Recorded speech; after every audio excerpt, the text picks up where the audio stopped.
can't believe I did this. I just bought the smallest smoker in the world. A little over 3 weeks ago, I ordered the smallest smoker I could find. I mean the absolute smallest smoker. And I spent $400, the equivalent 400 euros on it. It is really expensive for something really small. And I'm wondering if I can actually use it or not. The package is here and I just want to get it out of the box right now because I'm excited. Here we go.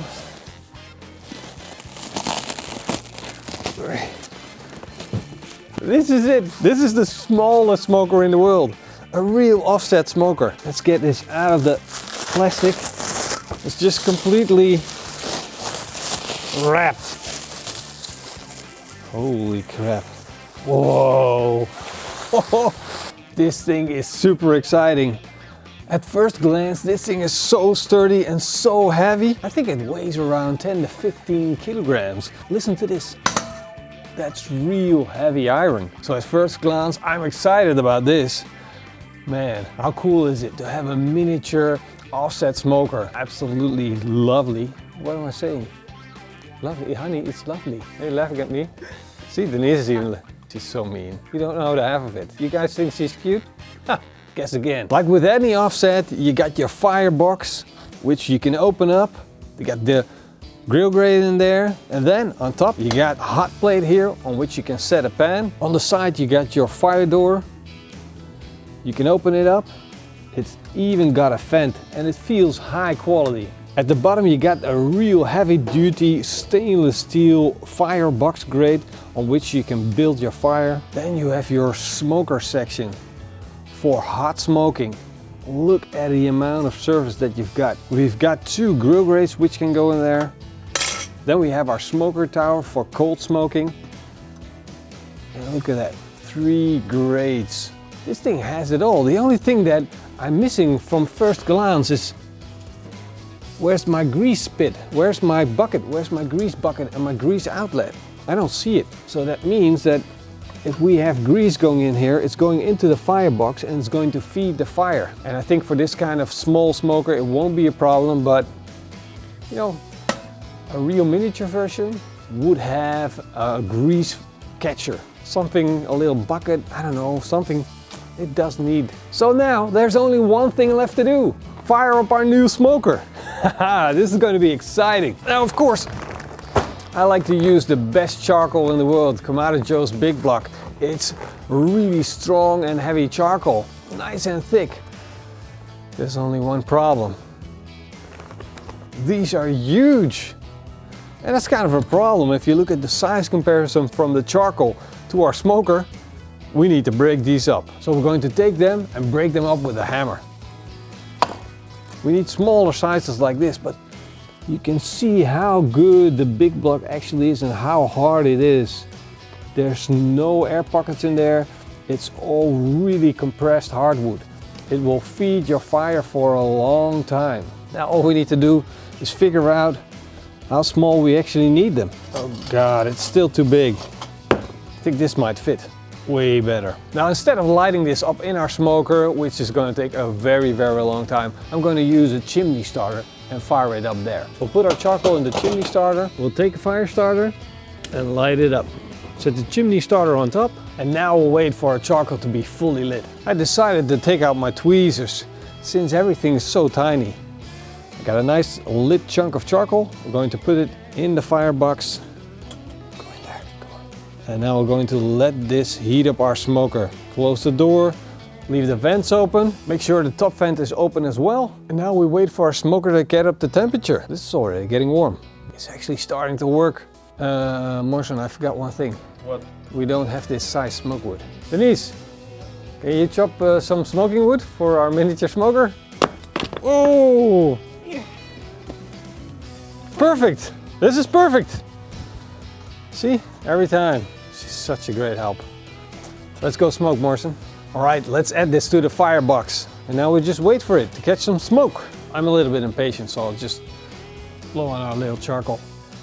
And I can already start to smell the beech tree smoke wood that we put in there. And I want to burn off as much as grease that's in the smoker, the paint residue, stuff like that.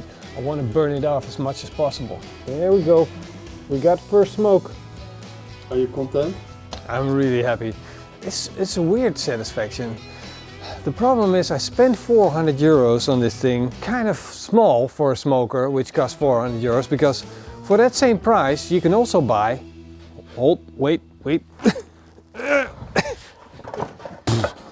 Oh.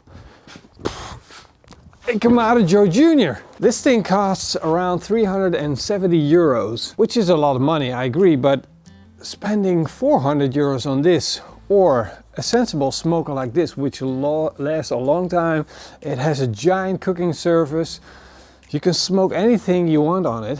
Why did I spend so much money on this thing? Let me get this out of the way, it just makes me feel bad. Now, to make me feel better about this useless purchase, I want to prove to you that I can actually cook something on it. I got the perfect ribeye to do a reverse sear with. I selected this beautiful ribeye for its first cook. Look at the intramuscular fat. There's a lot of fat in there that's going to turn into flavor. So this thing is absolutely gorgeous with its dark red color, with its beautiful fat and the fat cap on top. This is going to be a good steak. But there's one problem with this steak. It doesn't fit in our smoker. We need to portion this steak to make it fit. And if you look at our ribeye, you can see that it already has its natural portions. This is a muscle, this is a muscle, and this is a muscle in itself. So we're going to take it apart in these three pieces. Shred it with your hands, and you can see that we have our first small steak. Clean it up a little bit. Whoa, it fit! Now let's detach the other two muscles. Let the knife help you. And there's another one. And now I love to try working with this steak. But if you look at it, it's still a little bit big for a smoker. So we're going to cut this up into 3 steaks. 3 beautiful miniature steaks. Time to do our reverse sear. Let's open up the lid, put them in the hot smoke section. Now let's close the lid and let it smoke.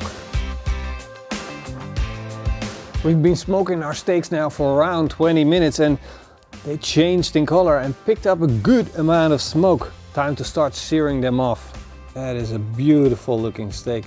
While we've been smoking, we've also been building up the temperature by adding more smoke wood to it. And look, we built up a nice amount of heat in our firebox. We got some flames, we got hot charcoal. You can see that the grill grate has discolored from the heat. This is a good thing for searing steaks. Man, this is so awesome. You can hear a good sizzle. Maybe open this door a little bit, get more hot air in, get more heat from the charcoal. Okay, time to flip this around. See if we got some sear marks. Wow, we got sear marks! Look at that.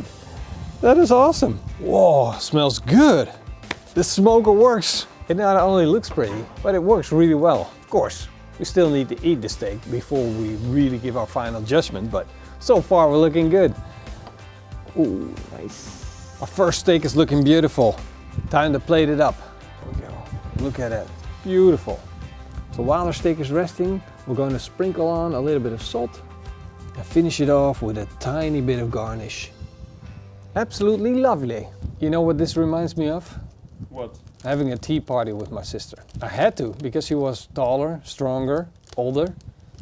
I was forced into tea parties. All right, let's finish off the rest of these steaks. So Denise already started complaining about the amounts of steak. I think this is a good New Year's resolution that's coming up. We can eat less. The tiny food diet. I called it first. Tiny food diet. Wow, looking good. Nice looking steaks. Time to take them off. Plate them all up. Beautiful. Man, I never thought I would be so happy with tiny steaks. A bit of seasoning. There you go. Your meal for today. Enjoy. Is she crying? Yeah, I think she is. She's laughing, but from the inside, she's definitely crying. Pitmaster's new miniature diet. Oh, flavor is really good. Nice intense smoke flavor. I think we need more. Yeah. Why did we bother cutting it? You could have just put the whole thing in their mouth. You know, having a smoker like this, it absolutely makes no sense. You spend 400 euros on a smoker that you can just make like tiny steaks in. But if you compare it to the big cheap smoker that we bought, that was horrible. It was really, it's okay, flimsy steel, and the quality was really low, so I wasn't really happy with that purchase. But with this smoker, it's durable, it's heavy build. This thing is going to be around longer than I will be around, so in that sense, it does have value. And if you're into model trains or model things, then having a model barbecue, if you're a barbecue fanatic, it kind of makes sense as well. With a price tag of 400 euros, it's not for everybody, but hey, we had fun. Now let's cook something on a bigger grill. Morsen, you forgot to eat your steak. You know what I'm thinking, what this is good for? Having my kids play with it. And at the same time, teaching them how to barbecue. If my kids play with this and they learn how to barbecue and work the smoker, that would be kind of cool. Well, thank you guys for watching, and I kind of hope you enjoyed this video as I enjoyed it making the video. You know, it's kind of cool having this small smoker here on the table. Denise is still a little unsatisfied, but you know, you get the drift. It's kind of cool. It's too small. You wouldn't buy it. I did. Yeah, each his own. Hey, I hope you guys enjoyed the video, and if you did, then don't forget to give us a thumbs up and a comment down below. And a special thank you to our patrons, our YouTube members, and our notification squad. That's right. So hope to see you guys next time. Until then, eet smakelijk. And keep on grilling. Hey, we switched that. Yeah. That's weird. That's good. That's good. All right. Let's fire up the other grill.